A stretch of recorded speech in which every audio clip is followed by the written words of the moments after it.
दिनैहाय जोंहा 14 नं चिरां दुवार समाजनि सिङाव थानाय नैबे सामफुर दालां बे दालांखौ दिनैहाय अन्थाइ खाम्फा जे बेखेवनाय बे हाबाफारिया एसे सिगाङाव जोबनानै थांबाय आरो बे अन्थाइ खाम्फाखौ बेखेवनो मोननायाव जोङो खोब गोजोननाय मोनदों आरो जों आसा खालामो बे ओनसोलनि रायजो राजाफ्राबो निश्चय खोब गोजोननायखौ बिथांमोना जोंनो जासिगोन प्रमद बर' सारनो जासिगोन जा रन्जित बसुमतारी बिथांनो जासिगोन आरो जोंनि UPPL सरकारनो जासिगोन आरो रायजो राजाफ्रा निश्चय जोंनि सरकारनि दैदेनगिरिफोरनो साबायखर जासिगोन आंबो मिजिं खालामदों जे जोंहा जोंनि बिटिआर सरकारनि गेजेरजों जोंहा दा गोबां बेबादि लामा दालां बान्दो बायदि बायदि बेखेवनाय हाबाफारिया सोलिगासिनो दं दाख्लै बावैहाय जोङो लाइमुथियाव मोनसे मेडिकेल साब सेन्टार जों बेखेवबाय आरो मैयाहाय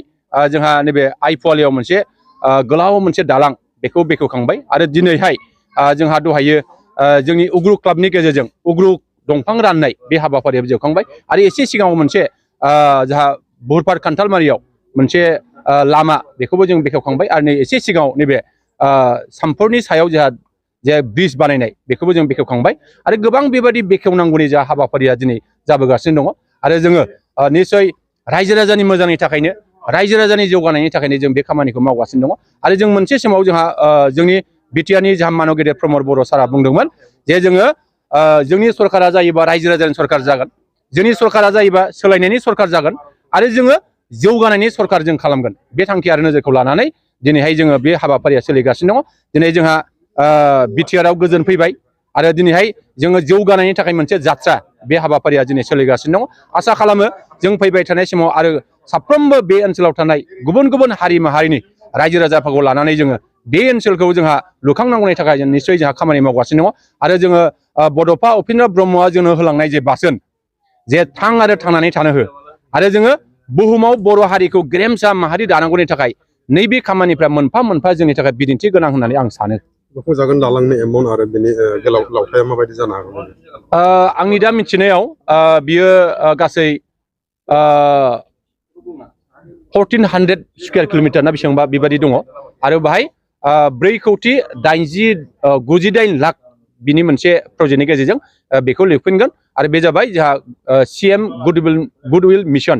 प्रजेक्ट बिनि गेजेरजों जागोन आं आसा खालामो बियो थाबैनो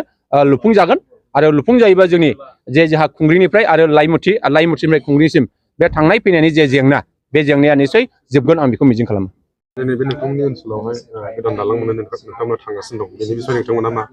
फोरमायगोन दिनै जे जोंहा बे बिटिआर सरकारनिफ्राय जे जोंहा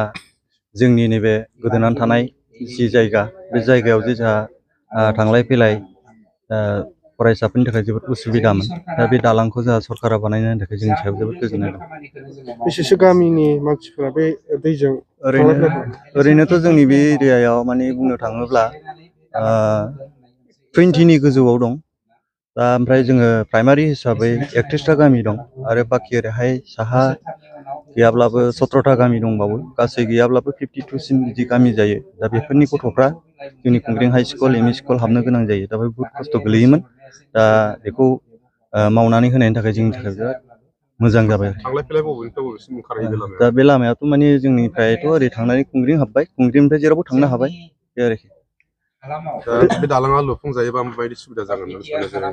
बे दालाङा लुफुंजायोबा जोंना सेथियावनो फरायसाफोरनि थाखाय 1 नम्बराव सुबिदा जाहैबाय 2 नम्बराव थांलाय फैलाय बिजनेस सिजनेसनि थाखायबो जोंहा सुबिदा जाहैबाय हाथाय बाजार जानायनि थाखाय गारि मटर सालायनो थाखाय सुबिदा जाबाय दा बेनिखायनो जोंनि एरियानि जे साफ्रोमबो रायजो राजाफ्रा गोजोननाय मोनदों आरो बे दालांखौ मोनफुंब्ला नोंथांमोना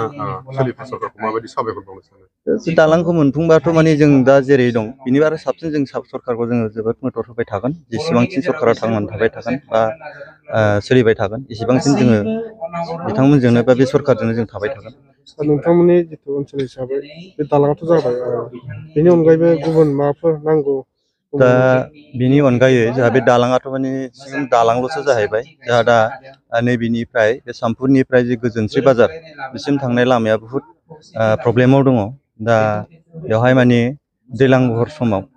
ससेखिनि फैनानै गथ'फ्रा स्कुलाव फैयोब्ला गोग्लैनानै मानानै थांफिननो गोनां जायो दा माने जोंनो बे लामाखौ मोनोब्ला सरकारा जुदि बेखौ हरबावोब्ला जोंनि थाखाय गोजोननाय मोनगोन आरो ओरैनो नोंथांमोननि एरियायावहाय माखासे जायै बुस्थुफोरखौ मोनफुंनो थाखाय नोंथाङा सरकारखौ मा खावलायनो सानबावो सरकारनिफ्रायथ' जों खावलायनो सानो जोंहा दा बेराफारसे जोंनि थानाय जिनिखि हा बे हायाबो जोंना दासिम माने प्रसेसआव फैयाखै ओरैनो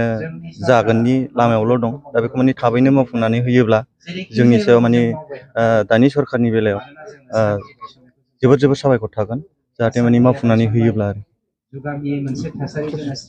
रनजित बसुमतारी बिथाङा नोंथांनि नैबे गोदोसोनाय ओनसोलाव नोंथांमोननि हान्था मेलानि थाखाय नोंथांमोननि नैबे समाव दालां मोनसे बेखेवना होदों दा नोंथाङा रायजो राजा हिसाबै माबायदि मोनदों मोजाङानो